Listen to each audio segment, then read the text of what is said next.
Guys, अब तक आपने सुना होगा कि सीबीआई वाले जो होते हैं जब भी कुछ बड़ा कांड हो जाता है सीन्स को रिक्रिएट करते हैं। लेकिन मुझे यूट्यूब पे आके पता चला कि कुछ यूट्यूबर ऐसे होते हैं जो घर के कलेश को भी रिक्रिएट करते हैं। सच्ची बता रहे हैं हमने अपनी आंखों से देखा है। सिंहासन वाली माता जी ने अपनी वीडियो को रिक्रिएट कर दिया क्योंकि पहली वीडियो में उनकी सच्चाई आ रही थी। उनका जो रौद्र रूप था ना, वो ऑडियंस ने पकड़ लिया। माता जी कैसे लतिया के बात कर रही हो अपने पति से। नहीं नहीं, माता जी ने सोचा जो मैंने एक सिंहासन पकड़ा है अपना, और जो मैंने अपनी इमेज बनाई है वो सारी गोबर में मिल जाएगी। मुझे थोड़ा सा बेचारी बन के अपने पति से बात करना पड़ेगा। माता जी ने 10 मिनट में वीडियो डिलीट करी और बेचारी वाली टोन में अपने पति से बात करने वाली वीडियो डाल दी, बताइए। और माता जी को लगा कि कोई देखा ही नहीं होगा, बट हम ठहरे जासूस, जग्गा जासूस।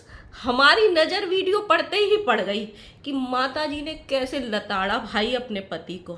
और दूसरी तरफ भाई क्या ही करोगे इन डॉलर्स का, क्या ही करोगे कि बच्चे के लिए कितनी गंदगी कर रहा है बताओ एक परिवार। जिस बच्चे के लिए रो रहे थे, झोली फैला रहे थे, मन्नतें मांग रहे थे, दुआएं मांग रहे थे, उस बच्चे के आने से पहले क्या ही कर रहे हैं। खुदा ना खास्ता थोड़ी सी भी बात ऊपर नीचे हो गई बच्चे की, माँ की, कहीं मुंह दिखाने लायक बचोगे? अपनी ही नज़रें मिलाने लायक बचोगे शीशे में कि तुम लोगों ने क्या गंद मचाया उस बच्चे के आने के पहले। So hello guys, Radhe Radhe, जय श्री कृष्णा। स्वागत है एक और नए वीडियो में। आई होप सब अच्छे होंगे, स्वस्थ होंगे, मस्त होंगे और जहाँ भी होंगे तंदुरुस्त होंगे। अगर आपको मेरी वीडियो अच्छी लगती है तो प्लीज़ गाइस वीडियो को लाइक करना, कमेंट करना, इन चैनल को सब्सक्राइब कर लेना नोटिफिकेशन वाली घंटी के साथ में। गाइस मेरा गला ना थोड़ा सा ख़राब है क्योंकि बाहर गर्मी ज़्यादा है और बिना ठंडा पानी पिए हुए रहा नहीं जाता है, इसीलिए मुझे थोड़ा सा कोल्ड हुआ है। बहुत सारी दवाइयाँ मैं ले रही हूँ कोल्ड वाली। हालांकि मेरा जो कोल्ड है ना सिर्फ अदरक वाली चाय से ही जाता है, लेकिन फिर मैंने वाईटी से कुछ ब्लॉगर से सीखा कि जब भी तबीयत ख़राब को सही दिखाना हो तो आप लिपस्टिक, बिंदी थोड़ा अच्छे से अगर तैयार होगे तो खुद को गुडी गुडी फील होता है, अच्छा अच्छा फील होता है। इसीलिए देखो मैंने आज लिपस्टिक लगाई है ताकि मैं खुद को अच्छा फील कर सकूँ। अब आ जाते हैं भाई वीडियो पे। भाई क्या ही दिखा रहे हैं। माता जी कह रही हैं मेरा बेटा दुनिया का सबसे गंदा बेटा, और बेटा कह रहा है कि मेरी माँ ही सारी कलेश की जड़ है। माता जी एक तरफ कहती हैं कि मुझे बहुओं से प्रॉब्लम नहीं है, मेरे सिक्के ही खोटे हैं। पता है ऐसे हो रहा है, एक इंसान ने 2 पालतू कुत्ते पाले, हम उनको ज़्यादा लाड़ प्यार करते हैं, उनमें हमारा मन पड़ जाता है। आपने बहुत केसेस भी सुने होंगे, कभी कभी ऐसा अखबार में, टीवी में भी दिखाते हैं, खुद के ही कुत्ते ओनर को काट लेते हैं। सेम वैसी सिचुएशन है कि पहले तो हमारा बेटा छोटा है, हमारा बेटा नाटा है, हमारे बच्चे को इतनी अक्ल नहीं है, उचू चू चू चू चू चू ऐसे करके उन बच्चों को लाड़ पे चढ़ा लिया, उनको जिम्मेदारियां नहीं दी, उनको समझाया नहीं कि जब बीवी आ जाएगी तो अपनी जिम्मेदारियां खुद उठानी है। अब वो वैसे बन गए तो अब ये है कि भैया एक ही दिन में जिम्मेदार बनो, देश का नागरिक, अच्छा नागरिक, बीवी का पति, एक अच्छा बेटा एक ही दिन में बनो। ऐसा नहीं होता है। जब 25 साल उन्होंने कुछ नहीं सीखा तो वो 2 साल में या 1 साल में या 5 दिन में कैसे सीख जाएगा। सब्र रखो माता जी, जब उसका खुद का बच्चा आएगा, जिम्मेदारियों से घिरेगा तो चीज़ें सीख जाएगा। माता जी ने एक वीडियो बनाया कि मुझे बहुओं से प्रॉब्लम नहीं है, मेरे ही बेटे खोटे हैं। जब बहुओं से प्रॉब्लम नहीं है माता जी, तो अपनी बहू के साथ चली क्यों नहीं गई? उसके वीडियो में साफ आया कि बहू बुलाने गई थी कि माता जी चलिए हॉस्पिटल, चलिए हम जा रहे हैं। माता जी ने कहा हमारा माथा बहुत उड़ रहा है, हम रात भर सो नहीं पाए हैं, हमको थोड़ा अच्छा सा नहीं लग रहा है, हमको लगता है हमको दोबारा गोरखपुरिया जाना पड़ेगा दवाई लेने के लिए, तब हमारा माथा उड़ना सही होगा। माता जी को सिर्फ एक रात नींद नहीं आई, माता जी की तबीयत खराब हो गई। जब छोटा बच्चा आता है तब तो न जाने कितनी रातें बिना नींद के बितानी पड़ती हैं। बच्चा रोता है, बहुत सारे बच्चे ऐसे होते हैं जो रात रात भर जगते हैं। भाई बहुत सारे बच्चे सच्ची में ऐसे होते हैं, उनमें से एक भुगत भोगी मैं भी हूँ। भाई मेरे बच्चे ने मुझे कम से कम 2 साल तक इतना सताया है। वो सुबह 4 बजे सोता था, पूरी रात जगता था। तो बहुत सारे बच्चे तो ऐसे होते हैं, तब कैसे बीमार पड़ जाएंगी माता जी। मतलब मुझे लगता है माता जी सिर्फ वीडियो के लिए पोता खिलाएंगी, रात में नहीं रखेंगी उसको, है। और माता जी अपने वीडियो में थंबनेल लगा रही हैं कि हमसे तो किसी ने पूछा ही नहीं। अरे भाई, जब लड़ाई हो रखी है, माँ बेटे बोल नहीं रहे, तो बहू तो आई, बहू डिलीवरी करने जाने वाली है। बेटा थोड़ी बच्चा पैदा कर रहा है, बच्चा तो बहू पैदा कर रही है। आपको तो बहू के साथ खड़ा होना है। कल को इनके बेटी और जमाई से लड़ाई हो जाए, कल को इनके जमाई से लड़ाई हो जाए, तो क्या ये अपनी बेटी का कोई काम नहीं करेंगी? करेंगी ना। तो फिर बहू हमारी बेटी है, ये सिर्फ थंबनेल में लगाने के लिए। बेटा नहीं गया बुलाने, वो मैटर नहीं करता। हम बहू तो गई थी ना, उसको तो आपने मना किया ना। और ये वाली बात तो आपने खुद अपने वीडियो में बोली है। मतलब इस बात से ये प्रूफ होता है, इन्होंने खुद अपने वीडियो में ये बोला है कि वो आई थी बुलाने, बट हमने मना कर दी। बेटा नहीं आया हमको बुलाने, उसने हमें नहीं पूछा। तो अगर बेटा झुकेगा, बेटा बोलेगा, तो ही ये बहू के साथ खड़ी नजर आएंगी। अगर इनका बेटा नहीं झुकेगा, नहीं इनकी बातों में हाँ मिलाएगा, तो ये बहू के साथ बिल्कुल भी नजर नहीं आएंगी। ये माता जी ने खुद ही क्लियर कर दिया। अब आ जाते हैं हम दूसरे पॉइंट पे। मैंने स्टार्टिंग में बोला है ना कि माता जी स्क्रिप्ट रिक्रिएट करती हैं, उसका माता जी ने कल एक वीडियो डाली जिसमें अपने पति को ना बड़ा लताड़ रही थी, घर में क्या कलेश फैला रखा है, ये हो गया। उसमें उनकी टोन है, जो पिच है, वो बहुत हाई थी। वो वीडियो डाली, 10 मिनट 15 मिनट वो वीडियो रही। हमने वो वीडियो देख ली, इसीलिए हमको पता है कि माता जी कौन सी अच्छी वाली भाषा में बात कर रही थी।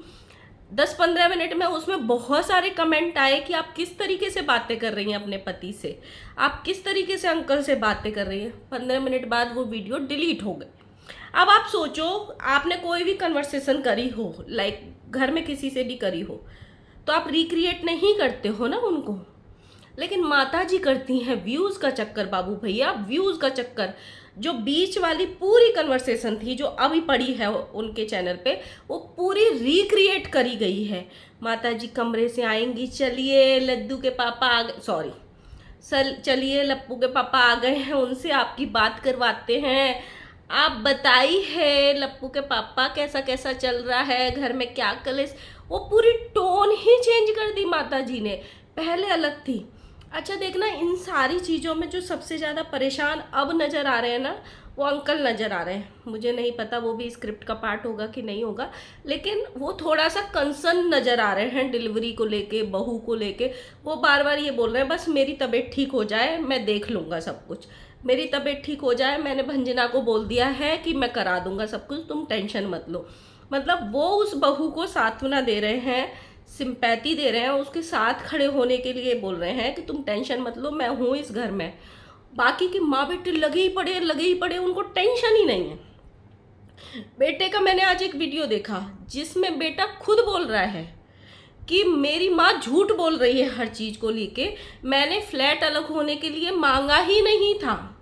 मैं अपनी राधा रानी और बजरंग बली की ये कसम खाता हूँ कि मैंने फ्लैट अलग होने के लिए नहीं मांगा था, जस्ट सामान रखने के लिए मांगा था।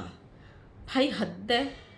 मतलब मेरी समझ में नहीं आता, जो लोग इतने बड़े बड़े बातें करते हैं, इतनी बड़ी बड़ी फेंकते हैं, जिनके पास सब कुछ होता है, वो भी इतने तुच्छ होते हैं क्या कि एक कमरा दे दियो तो बंटवारा हो जाएगा, कुछ दिन के लिए एक कमरा दे देंगे तो वो उस पर अपना अधिकार जमा लेगा। ऐसा होता है क्या? और ऐसे कमरे का क्या ही फ़ायदा? जो बहुत सारे लोग ना ऐसे बोलते हैं कि जीते जी नहीं देना चाहिए, मरने के बाद देना चाहिए। बेशक नहीं देना चाहिए, लेकिन कुछ पार्ट नहीं देना चाहिए। अगर उसको बिल्कुल ही तुम हर चीज़ से बांध दोगे, तुम्हें हमारे घर में ये नहीं कर सकते, तुम हमारे घर में ये नहीं कर सकते, तुम हमारे घर में ये नहीं कर सकते, तो या तो बच्चे बगावत करते हैं या फिर वो छोड़ के चले जाते हैं। और मरने के बाद उनके लिए छोड़ के जाने का क्या फ़ायदा? क्योंकि मेरी नज़र में ऐसा है, मेरी दादी बोलती है, अगर बच्चे लायक होंगे तो खुद बना लेंगे, और नालायक होंगे तो तुम कितना भी छोड़ के चले जाना, सब बेच के खा जाएंगे, सब बेच के खा जाएंगे। तो अगर आपके पास 4 फ्लैट हैं, 5 फ्लैट हैं, 10 फ्लैट हैं, तो अगर आप एक फ्लोर का एक कमरा कुछ दिन के लिए दे भी देते या एक फ्लोर भी दे देते तो क्या ही फर्क पड़ जाता? वो खुला बोल रहा है कि भाई मुझे गाली पड़वाने के लिए झूठ बोला गया है, मैं अपने भगवान की कसम खा रहा हूँ, मैंने अलग होने की बात तो करी ही नहीं थी, मैंने जिस सामान रखने के लिए मांगा था।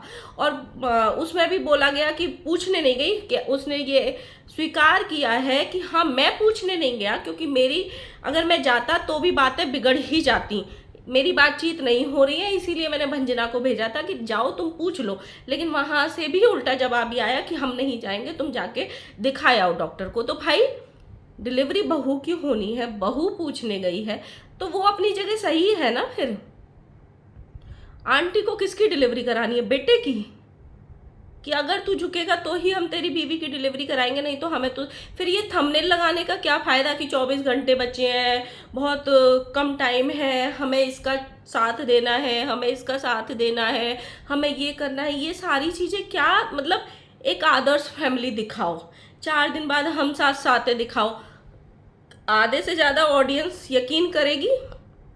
इतनी चीचा लेदर करने के बाद अगर कोई महामिलन होगा तो ऑडियंस खुश होगी, सिर्फ अंधभक्त खुश होंगे, क्योंकि उनको पता है कि 4 दिन बाद फिर लड़ेंगे फिर। और ये सारी जो चीज़ें हो रही हैं ना, सिर्फ और सिर्फ इस स्क्रिप्ट के तहत चल रही हैं। कुछ चीज़ें सच में हुई हैं, लेकिन उनको आगे कंटिन्यूअसली किया जा रहा है क्योंकि व्यूज़ आ रहे हैं, व्यूज़ का खेल हो रहा है यहाँ पे सिर्फ। इसीलिए आप सोचो कि चलो छोटे बच्चों को अकल नहीं होती, हम यूँ कहते हैं ना, जैसे हमारे एज के लोग होते हैं उनको अकल नहीं होती, लेकिन बड़ों को तो ज़िंदगी का तजुर्बा होता है ना, कि कहाँ पे कैसे किसको कैसे हैंडल करना है। और अपने बच्चे के सारे गुण तो माँ बाप से ज़्यादा बेहतर कोई जानता ही नहीं है। जिन्होंने 25-30 साल का इंसान को पाला हो, उससे बेहतर तो कोई जानता ही नहीं है। जैसे आंटी को अपने बड़े सपूत की कपूत की हर चीज़ पता है कि उसको हमारे हाथ का खाना पसंद नहीं है, उसको ये वाले चावल पसंद नहीं है, वो ऐसे नहीं रहेगा, वो ऐसे नहीं रहेगा। इनके घर में एक सबसे बड़ा एग्जाम्पल ले लो, जब भी एक जॉइंट फैमिली रहती है, एक जगह इन्वर्टर लगता है, इनके घर में 3 जगह इन्वर्टर लगे हुए हैं। सोचो एक बेडरूम में इन्वर्टर की बैटरी लगाना या इन्वर्टर लगाना कितना खतरनाक होता है, क्योंकि कोई किसी से कुछ शेयर ही नहीं करना चाहता। और फिर ये जब दूसरों से लड़ने आते हैं ना, तब एकजुट हो जाते हैं। एक्चुअली में ये एकजुट होते नहीं हैं, सिर्फ अपना चैनल पे डॉलर कमाने के लिए दूसरे वाले को गाली देने आते हैं। हालांकि इस लड़के से मेरी बिल्कुल भी सिंपैथी नहीं है, 1% भी नहीं है, सिर्फ वो आने वाले बच्चे से है। क्योंकि इस लड़के ने औरतों को जो जो गाली दी है ना, और जो जो बातें बोली है ना औरतों के लिए, वो 1% इतनी सी भी सिंपैथी नहीं है, इतनी सी भी। और ये लोग कैसे घरों में घुसते थे पहले, कैसे कंट्रोवर्सी करते थे, और अब इनको कोई बाहर का नहीं मिल रहा तो आपस में कैसे लड़ रहे हैं। क्योंकि मैं ना उस पर सेपरेट 1-2 वीडियो बनाऊंगी, स्टार्टिंग से अब तक की इनकी जो दास्तान है, कहानी है, उस पर प्रकाश डालेंगे उन 2 वीडियो में। आप देखना, जितने भी इनके ग्रुप के या आसपास के ब्लॉगर होंगे, एक नज़र डालना उन पे, सबकी कंट्रोवर्सीज चेक करना, और तब देखना कि किसने कितनी कंट्रोवर्सीज की हैं। आप सोचो, मुझे ना बहुत अच्छी एक चीज़ लगती है, अंशु ने कुछ तो अच्छे कर्म कर, उसके ना बहुत बुरे कर्म हैं कि इतनी कम एज में वो सब रिश्तों से अपनों से हाथ धो बैठी। इस बुरे कर्म के अलावा कुछ हो ही नहीं सकता। अगर हम कम एज में माँ बाप भाई सब खो दें तो हमें वो ज़िंदगी जीनी है बिना सबके। लेकिन उसने एक अच्छा कर्म किया था ज़रूर, कि है ना, सही टाइम पे इस फैमिली के चंगुल से निकल गई। अगर वो आज भी इस फैमिली के चंगुल में घुसी होती ना, आज उसका घर नहीं बसा होता। उसकी डिलीवरी के टाइम पे सब डॉलर छापने जाते, सब वहाँ जो तांडव करते। और अब तक सोचो, वो लड़की 6 महीने इनके साथ रही या 8 महीने, उस 8 महीने में उसने अपने ससुराल में भी कंट्रोवर्सी कर ली, इनके साथ भी 4 कंट्रोवर्सी कर ली। अब अपनी एनिवर्सरी से ऑलमोस्ट वो अलग है। पिछले 1 साल में उसने प्रेग्नेंट भी हुई, डिलीवरी भी हो गई, नामकरण भी कर लिया, फंक्शन भी हो गया, सब कुछ हो गया। वो हर रिश्ते को बड़े अच्छे से निभा रही है। उसका जो फैमिली बॉन्ड परिवार वालों का उसके साथ और उसका परिवार के साथ बड़ा अच्छा नज़र आ रहा है। कैसे? वो पहले क्यों नहीं था, अब कैसे हो गया? परिवार तो वही है, लोग तो वही है, अब क्यों नहीं लड़ती है वो? क्यों? अगर वो जुड़ी होती ना अब तक, तो वो अलग हो गई होती, रिश्ते टूट गए होते उनके यहाँ भी, या फिर वो दिन रोज सिर्फ और सिर्फ कंट्रोवर्सीज में फंसी होगी। इसीलिए मैं कई बार ऐसे सोचती हूँ कि उसने एक अच्छा काम किया कि वो सही टाइम पे रिश्ते तोड़ के अलग हो गई, और घर वालों ने उसका साथ दिया कि भाई तू अपना घर बसा और तू हमारे साथ रह, हमें ज़्यादा वो नहीं करनी है। आप लोग बताना, ये नोटिस करने वाली बात है या नहीं है? किस किस ने ऐसे सोचा? मैं कई दिन से ऐसा सोच रही हूँ, अगर आज वो लड़की होती तो न जाने कितनी कंट्रोवर्सीज में वही घसीटी जाती, और सारी कंट्रोवर्सी हमेशा उस पे स्टार्ट होके और उस पे ही ख़त्म की जाती। जो अपनी बेटी मान के कंट्रोवर्सी में एक माँ ये कह सके उस बेटी से कि ज़्यादा मुंह मत खोल, वरना तेरी शादी के पहले तूने क्या क्या गुल खिलाए हैं वो सारे काले चिट्ठे यहाँ ला के रख देंगे, मुंह काला करवा के बैठी थी। वो किस लेवल तक जा सकते हैं लोग, आप सोचो, किस लेवल तक। और वो लोग अपने आप को अच्छा बोलते हैं कि हम बहुत परमार्थ भरे लोग हैं, हमको इतना ज्ञान है, दुनिया में कोई है ही नहीं, सिर्फ एक ज्ञान है, उल्टी करके डॉलर कमाओ, अपने घर की इज्जत बेच के डॉलर कमाओ। हमको कोई मतलब नहीं है हमारा पति बीमार है, बहू की डिलीवरी है, कुछ मतलब नहीं है, सिर्फ एक मतलब है, डॉलर आना चाहिए। एक तरफ से ना बेटे ने हर वीडियो में ये रिक्वेस्ट करी थी, मैं अभी समय की नजाकत है, कुछ नहीं बोलना चाहता, मैं अभी कुछ नहीं बोलूँगा, लेकिन माँ रुकी। आज हम बताएंगे इसमें फ्लैट हमने क्यों नहीं दिया। आज हम सच्चाई बताएंगे, मेरी बेटी क्यों रो के भागी। आज हम बताएंगे कि हमारा घर क्यों सूना हो गया। आज हम बताएंगे फ्लैट की सच्चाई। उनके रोज थंबनेल आए, और जब थंबनेल से काम नहीं चला तो फिर अपनी महानता दिखाने के लिए हमारे घर में बहू कुछ नहीं करती है, हमारी बहू नालायक है, हमारी बहन की बहू अच्छी है, हमारी उसकी बहू अच्छी है, बहू को खड़ी होके बेइज्जत किया। और जब उनको ही गालियां पड़ी तो अगले दिन 4 घंटे बाद मेरी बहू मेरी बेटी है। ये है उनकी हकीकत। एक्चुअली इस घर में जो सबसे ज़्यादा लड़ाई की वजह है ना, वो सिंहासन वाली माता है। और देखो ये वाली बात ये लड़का भी कह रहा है कि हमें पापा से प्रॉब्लम नहीं है, हमारी माँ खराब है, हम माँ की परमिशन के बिना अपने घर में एक कील भी नहीं ठोक सकते। ये वाला बड़ा वाला भी उस दिन बोल रहा था कि सब कोई लड़ना छोड़ देगा, बस मम्मी लड़ना नहीं छोड़ेंगी, मम्मी की आदत बहुत ख़राब है, और वो इसीलिए हर बार लड़के जाता है, बट उस पर पेस नहीं खाती है, क्योंकि कंटेंट देता रहता है ना वो, जहाँ तहाँ घर में घुस के, घरों में घुस के, परिवारों में घुस के कंट्रोवर्सी करता रहता है, तो वो कंटेंट देता रहता है, इसीलिए उससे लड़ नहीं सकते। और दूसरा रीज़न ये है, जो बड़ी वाली कंट्रोवर्सी हुई थी उसमें बहुत सारे भौजी के जो भक्त थे उन्होंने इनको फॉलो किया था। अगर ये उनके खिलाफ अब कुछ बोलेंगी तो वो एक ही दिन में काट लेते हैं माता जी को, तो इसीलिए नहीं बोल पाती हैं, चाह के भी नहीं बोल पाती हैं। तो ये है असली रीज़न। गाइस वीडियो बहुत लंबी हो जाएगी, मिलते हैं नई वीडियो में, तब तक के लिए बाय बाय।